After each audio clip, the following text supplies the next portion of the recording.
12. hlava Jánovho evanjelia začína príbeh v rodine Lazára.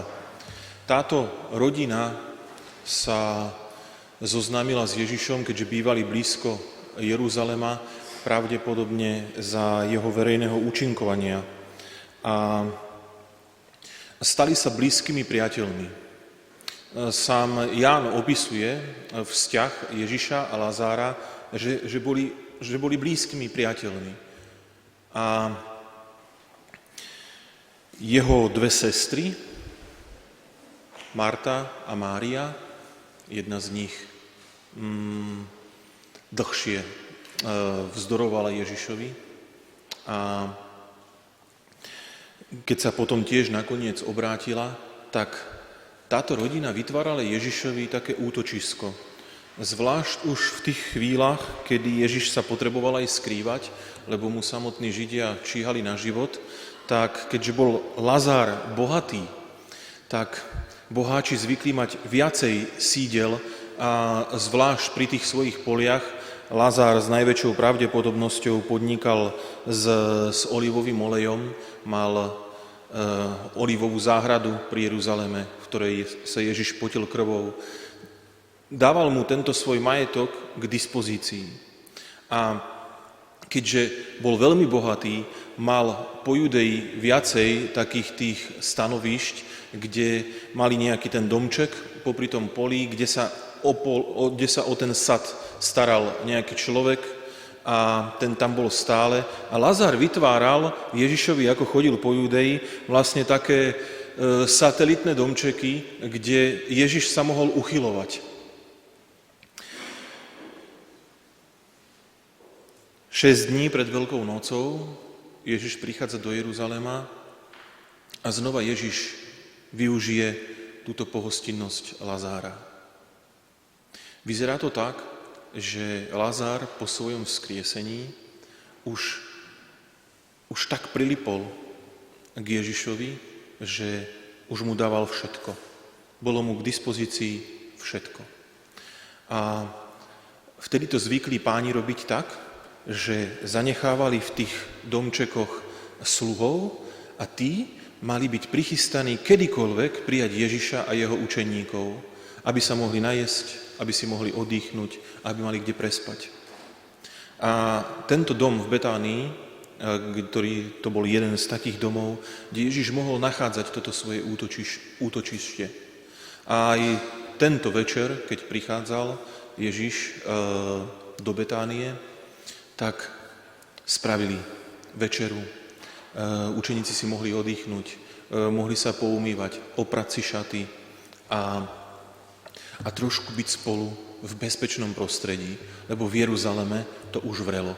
Viete sami, že Ježiš, keď odchádzal z Galilei do Jeruzalema pred Veľkou nocou, tak aj tajil, že tam pôjde.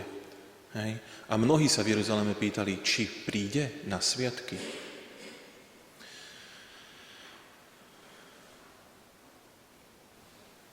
Bol to hlboký vzťah medzi touto rodinou, Lazárom, Máriou, Martou a medzi Ježišom.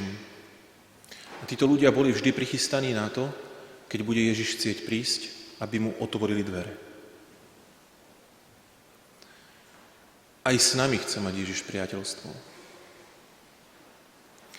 Ale je otázka, či my sme tak pripravení toto Ježišovo priateľstvo prijímať, ako bola Lazárova rodina. Či my tiež očakávame Ježiša, alebo máme len nejaké nárazové časy v roku, kedy tak prirodzene to zoberieme, že áno, príjmem Pána Ježiša, aj pôjdem na sväté príjmanie, pôjdem aj na spoveď. Ale to nie je skutočné priateľstvo, keď to je 2, 3, 4 krát do roka. Skutočné priateľstvo je vtedy, keď sme pripravení priateľa prijať kedykoľvek príde. Toto žilo Lazár aj so svojimi sestrami. Boli pripravení na to, že učiteľ môže kedykoľvek prísť.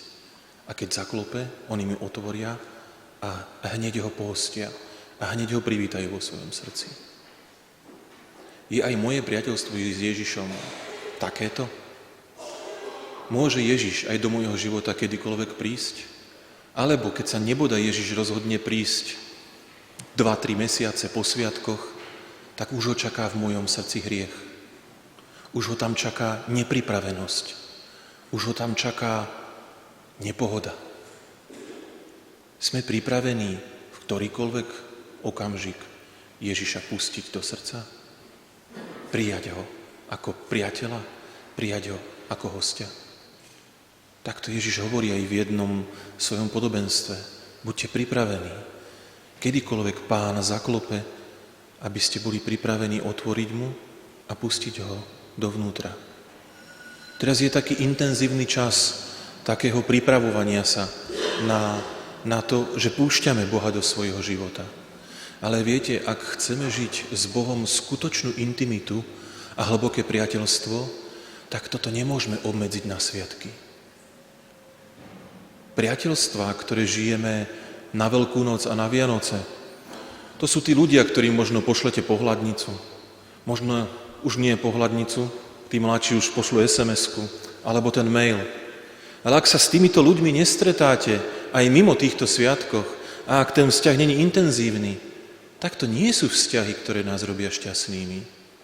Sú v našom živote, ale keď sa vytratia, tak sa nám život nerúca. Tie vzťahy, ktoré nás robia skutočne šťastnými, nie sú tie, ktoré žijeme len na sviatky. Šťastnými nás robia len tie vzťahy, ktoré žijeme dennodenne. Aj vzťah s Ježišom nás môže robiť šťastnými len vtedy, ak ho žijeme dennodenne. To je tá najväčšia tragédia, ktorú môžeme my, kresťania, poslať do tohto sveta. Že náš vzťah s ním nerobí šťastnými. Že ním nežijeme. Že tým vzťahom nehoríme.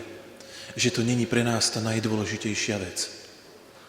Ak svet vonku vidí, že my, veriaci, vieme mať Boha tak na boku, tak potom to nie je presvedčivá viera.